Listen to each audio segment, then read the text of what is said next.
Let us begin with this question, जहां पे हमें एक प्लेट में एक बॉक्स दिया हुआ है, ब्लॉक दिया हुआ है। देखते हैं सवाल क्या है। सवाल में कहा गया है कि एक क्यूब है ये, लेकिन ये नॉन यूनिफॉर्म क्यूब है और ये कंटेनर में रखा है, shown in the figure. Average density of material 2 rho है। Average density of material 2 rho है। Rho is the density of water. अच्छा, rho is the density of water. Water is gradually filled in container, तो यहां पे पानी भर दिया जाता है धीरे धीरे। पानी भर रहे हैं भाई। It is observe that cube begins to topple about this point A. ये इस पॉइंट के अबाउट टॉपल करने लग जाता है when height of water becomes a by 2, then find n if distance of center of mass of cube from face AB is a/n।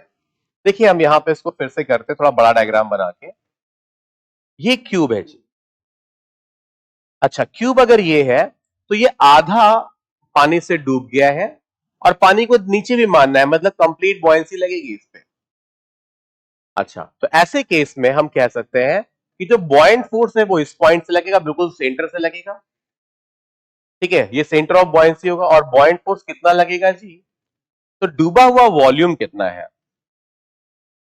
डूबा हुआ volume है a³/2। आधा वॉल्यूम डूबा हुआ था, into density of water rho into जी।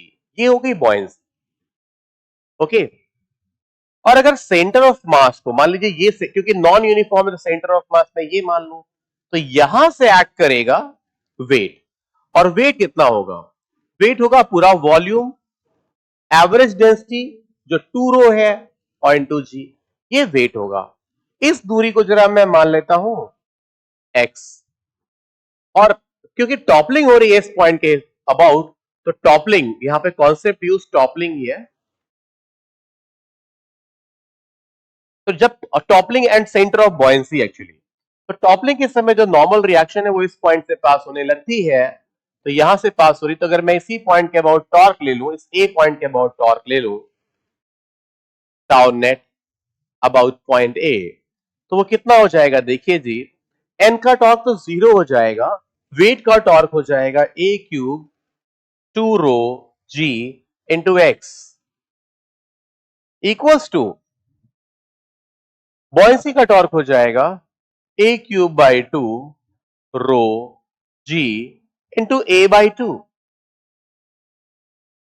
अब जरा मैं रो जी को कैंसिल कर देता हूं, a³ को कैंसिल कर देता हूं। आप देख पा रहे हैं कि x की जो वैल्यू है वो a/8 आ रही है। तो इसको कंपेयर किया जाए a/n से, तो n की वैल्यू बच्चों 8 होगी। तो हमारा आंसर है n = 8। ओके।